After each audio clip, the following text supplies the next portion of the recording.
ஓம் ஸ்ரீ குருபியோ நமக. ஓம் ஸ்ரீ மகா பெரியவா சரணம். செப்டம்பர் 14 சனிக்கிழமை ஏகாதசி. அதுவும் ஆவணி மாதத்தில் வரக்கூடிய வளர்பிறை ஏகாதசி, புத்திரதா ஏகாதசின்னு சொல்லுவாங்க. அன்றைய தினம் கட்டாயம் நீங்கள் வாங்க வேண்டிய சில முக்கியமான பொருட்களை பற்றி தான் இந்த பதிவில் பார்க்க போகிறோம். அதுக்கு முன்னாடி நம்மளோட வீடியோஸாக இப்போ தான் நீங்கள் ஃபஸ்ட் டைம் பார்க்குறீங்க அப்படின்னா மறக்காமல் சப்ஸ்கிரைப் பண்ணிக்கோங்க. தொடர்ந்து இது மாதிரி அப்டேட் தெரிஞ்சுக்கிறதுக்கு பக்கத்தோடைய நோட்டிஃபிகேஷன் பெல்லை கிளிக் பண்ணி ஆல் அப்படிங்கிற செலக்ட் பண்ணிக்கோங்க. இப்போ என்னென்ன பொருட்களை எந்த நேரத்தில் வாங்கணும் அப்படிங்கிறத பற்றி தெளிவாக தெரிஞ்சுக்கலாம். அகிலங்கள் அனைத்தையும் காக்கக்கூடிய தெய்வமாக மகாவிஷ்ணுவான ஸ்ரீமன் நாராயணன் இருக்கார். உண்மையான பக்தியோட தன்னை வழிபடுறவங்களுக்கு எல்லாத்தையும் வழங்குறவரா பெருமாள் இருக்கார். அவரை வழிபடுறதற்கு பல சிறப்பு நாட்கள் இருந்தாலும் எல்லா மாதங்கள்லேயும் வரக்கூடிய ஒரு முக்கியமான சிறப்பான நாள் தான் ஏகாதசி தினம். அந்த வகையில் ஆவணி மாதத்தில் வரக்கூடிய வளர்பிறையில் வரக்கூடிய இந்த ஒரு புத்திரதா ஏகாதசி தினத்தன்னைக்கு நீங்கள் பெருமாளை எப்படி வழிபடணும், என்னென்ன பொருட்களை வாங்கணும் அப்படிங்கிற பற்றி முதல்ல தெளிவாக தெரிஞ்சுக்கலாம். திதிகளில் 11வது திதியாக வரக்கூடியது தான் இந்த ஏகாதசி திதி. ஏகம் அப்படின்னா 1, தசம்னா 10, 10 + 1 11. 11வது திதியாக வரக்கூடிய இந்த ஒரு ஏகாதசி திதி அன்னைக்கு நாம் பெருமாளை மனமுருகி வணங்கினோன்னா நமக்கு என்ன வேணுமோ அதை பெருமாள் அப்படியே வாரி கொடுத்துடுவார். வாழ்க்கையில் ஏற்றங்களை தரக்கூடிய விரதம் இந்த ஒரு ஏகாதசி விரதம். சில பேர் அன்றைக்கு நாள் முழுக்க உபவாசம் இருப்பாங்க. சில பேர் முந்தின நாள் இரவோட அவங்க சாப்பாடை முடிச்சுட்டு ஏகாதசி விரதம் அன்னைக்கு சூரிய அஸ்தமனம் ஆனதுக்கு அப்புறம் தான் அவங்க சாப்பிடுவாங்க. இப்படி ஒருத்தவங்க ஒரு முறையில் வழிபாடு செய்வாங்க. உங்களுக்கு ஒரு மாதமும் ஏகாதசி விரதம் எப்படி நீங்கள் கடைபிடிப்பீங்களோ அந்த மெத்தடில் நீங்கள் கடைபிடிக்கலாம். அகிலமெல்லாம் காக்கக்கூடிய ஸ்ரீமன் நாராயணா இருக்கக்கூடிய பெருமாளுக்குரிய சக்தி வாய்ந்த பல விரத முறைகளில் இந்த ஏகாதசி விரதமும் ஒன்று. தினமும் காலைல தூங்கி எழுந்திரிச்சதுக்கு அப்புறமா ஸ்ரீமன் நாராயணனை வணங்கிட்டு அதுக்கப்புறம் உங்கள் வேலையில் நீங்கள் ஆரம்பிச்சிங்க அப்படின்னா கண்டிப்பாக உங்களோட நீண்ட நாட்கள் விருப்பங்கள் எல்லாம் சீக்கிரம் நிறைவேறும். உங்களுக்கு ஏற்பட்டிருக்கக்கூடிய துன்பங்கள், மனக்கவலைகள் எல்லாம் தானாகவே நீங்கிடும். தமிழ் மாதங்கள் மொத்தம் 12 மாதங்கள். அந்த 12 மாதங்களில் வரக்கூடிய ஒரு தினமும் ஒரு திதி. அப்படி 12 மாதங்களில் வளர்பிறை அப்புறம் தேய்பிறைன்னு சொல்லி மாறி மாறி வரும். அப்படி வளர்பிறையில் வரக்கூடிய திதி தான் ஒரு ஏகாதசி திதி. ஆவணி மாதத்தில் வரக்கூடிய வளர்பிறை ஏகாதசி திதியை புத்திரதா ஏகாதசி, அதாவது புத்திரத ஏகாதசி விரதம்னு சொல்லுவாங்க. இந்த ஒரு ஏகாதசி விரதம் அன்னைக்கு வீட்டில் இருக்கக்கூடிய பெற்றோர்கள் வழிபாடு செய்கிறது மூலயமா அவங்களோட குழந்தைகளோட கல்வி மேம்படும். குழந்தைங்க நல்லா படிக்கணும், மேல் படிப்பில் சிறந்து விளங்கணும். கல்வி மட்டும் இல்லாமல் எல்லா விதமான ஞானமும் அறிவும் தங்களோட குழந்தைகளுக்கு வரணும் அப்படின்னு நினைக்கிறவங்களும் தாராளமாக செப்டம்பர் 14ஆம் தேதி வரக்கூடிய இந்த ஒரு புத்திரதா ஏகாதசி அன்னைக்கு விரதம் இருக்கலாம். அவங்க குழந்தைங்களை கோவிலுக்கு கூட்டு போயிட்டு அவங்க பேரில் அர்ச்சனை செய்யலாம். பெருமாளோட நாமம் ஸ்லோகம்னு சொல்லி அவங்களால என்ன விஷயங்கள் சொல்ல முடியுதோ அதை கோவிலில் உட்கார்ந்தோ இல்லை உங்கள் வீட்டில் பெருமாள் ஃபோட்டோவுக்கு சிலைக்கோ முன்னாடி உட்கார வச்சு குழந்தைங்கள ஸ்லோகங்களை சொல்ல வைக்கலாம்.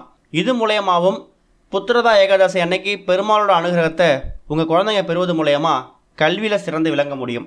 இது போக இந்த வருடம் ஆவணி மாதத்தில் வரக்கூடிய இந்த ஒரு புத்திரதா ஏகாதசிக்கு இன்னொரு சிறப்பும் இருக்குது. பொதுவாக சனிக்கிழமையே பெருமாளுக்கு சிறப்பு தான்.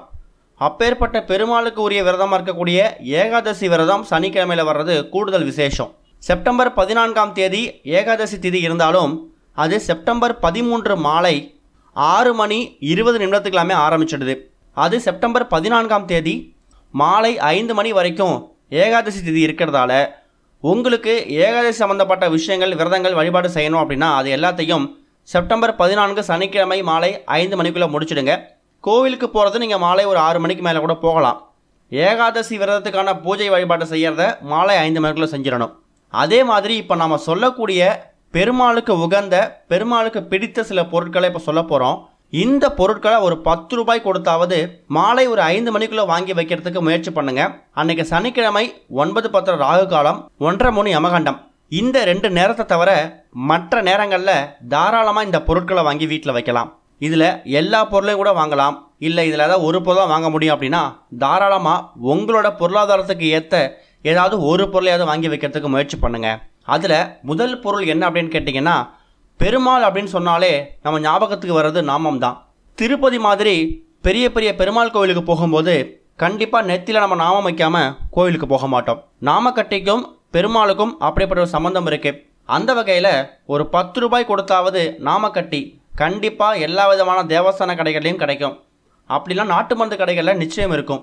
ஒரே ஒரு நாமக்கட்டி கிடைச்சாலும் பரவாயில்ல, அதை வாங்கிட்டு வந்து வீட்டோட பூஜையை வச்சு பூஜை பண்ணிவிட்டு அதுக்கப்புறம் அதை நீங்கள் பயன்படுத்தலாம். அடுத்த ஒரு முக்கியமான பொருள் செந்தூரம். செந்தூரம் அப்படிங்கிறது ஆஞ்சநேயருக்கு ரொம்ப உகந்தது. ஆஞ்சநேயர் யார்? ராமபக்தர். அன்னைக்கு தினம் ஏகாதசி விரதம் சனிக்கிழமை வருது. சனிக்கிழமையும் ஆஞ்சநேயருக்கு உகந்த நாள் தான். முடிஞ்சால் ஒரு 10 ரூபாய்க்கு புதுசாக உங்கள் வீட்டில் ஏற்கனவே செந்தூரம் இருந்தாலும் பரவாயில்லை, செந்தூரம் சின்னதாக ஒரே ஒரு டப்பா வாங்கிட்டு வந்து வைக்கிறதுக்கு முயற்சி பண்ணுங்கள். அடுத்ததாக பெருமாளுக்கு துளசி சம்மந்தப்பட்ட எல்லா விஷயங்களும் ரொம்ப உகந்தது. துளசி மாலையாக இருக்கட்டும், துளசி தண்ணீராக இருக்கட்டும், அதை விட துளசி மணி மாலைன்னு ஒன்று இருக்குது. துளசியோட வேறு கட்டை இருக்கு இல்லையா, அதை எடுத்து அதை மணிகளாக செஞ்சு அதை விற்பாங்க. துளசி மணி மாலை இது எல்லா விதமான காதி பவன்லேயும் கிடைக்கும், நாட்டு மருந்து கடைகள்லையும் கிடைக்கும், ஆன்லைன்லேயும் கிடைக்கும். இது வரைக்கும் நீங்கள் துளசி மணி மாலை பயன்படுத்துறது கிடையாது. துளசி மாலை வேற, துளசி மணி மாலை வேற.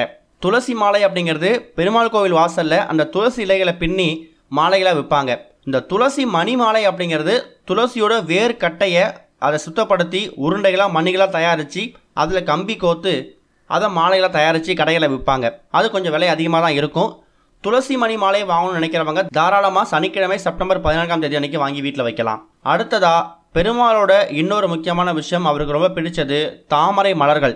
தாமரை மலர் அப்படிங்கிறது மகாலட்சுமி வாசம் செய்யக்கூடிய பொருள். மகாலட்சுமிக்கு பிடிச்சமான நபர் யார்? மகாவிஷ்ணு. இவங்க 2 பேருக்குமே உகந்த தாமரை மலர் ஒரே ஒரு மலர் கிடைச்சாலும் பரவாயில்ல, வாங்கிட்டு வந்து வைக்கிறதுக்கு முயற்சி பண்ணுங்கள். அது மூலயமா மகாலட்சுமியோட அருளையும் மகாவிஷ்ணுவோட அருளையும் ஒரு சேர நீங்கள் அந்த தாமரை மலர் மூலயமா நீங்கள் வீட்டுக்குள்ளே கொண்டு வர முடியும். அடுத்தது சுத்தமான வாசனையான தூள் சாம்பிராணி. ஏற்கனவே உங்கள் வீட்டில் சாம்பிராணி இருந்தாலும் பரவாயில்லை, கட்டி சாம்பிராணியோ தூள் சாம்பிராணியோ, உங்கள் வீட்டில் ஒரு தெய்வீக எண்ணத்தை ஏற்படுத்தக்கூடிய, ஒரு தெய்வீக உணர்வை ஏற்படுத்தக்கூடிய பல பொருட்களில் சாம்பிராணியும் ஒன்று. வாசனை மிகுந்த பொருட்களில் மகாலட்சுமி வாசம் செய்கிறாங்கன்னு சொல்லியிருக்கோம் இல்லையா, அதில் ஒரு பொருள் தான் இந்த சாம்பிராணி. நீங்கள் கட்டி சாம்பிராணி வாங்கினாலும் சரி, தூள் சாம்பிராணி வாங்கினாலும் சரி, சாம்பிராணியை வாங்கி வைக்கிறதுக்கு முயற்சி பண்ணுங்கள். அடுத்ததாக சங்கு சக்கர நாமம். பெருமாளோட 2 தோள்பட்டைகள்லையும் சங்கு சக்கர நாமம் இருக்கும், பார்த்துருப்பீங்க. 2 பக்கமும் கையில் வச்சுருப்பாரு.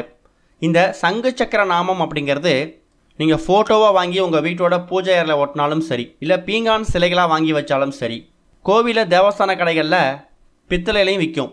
உங்கள் பொருளாதாரத்துக்கு அந்த சங்கு சக்கர நாமத்தை எப்படி வாங்க வைக்க முடியுமோ, முடிஞ்சால் ஒரு 10 ரூபாய்க்கு கீ செயின் மாதிரி கூட விற்கும், அதோட வாங்கி நீங்கள் உங்கள் பைக் கீழே கார் கீழே மாட்டி வச்சுக்கலாம். இந்த சங்கு சக்கர நாமத்தையும் வாங்கி வைங்க. இப்போ சொல்லியிருக்கக்கூடிய இந்த பொருட்களில் ஏதாவது ஒரு பொருளையோ, முடிஞ்சால் எல்லா பொருளையும் கூட சனிக்கிழமையில் வரக்கூடிய இந்த ஒரு புத்திரதா ஏகாதசி அன்னைக்கு வாங்கி வைங்க. கண்டிப்பாக பண வரவில் நல்ல முன்னேற்றம் ஏற்படும், பொருளாதாரத்துக்கு எந்த பிரச்சனையும் இருக்காது. ஓம் ஸ்ரீ குருபியோ நமக. ஓம் ஸ்ரீ மகா பெரியவா சரணம்.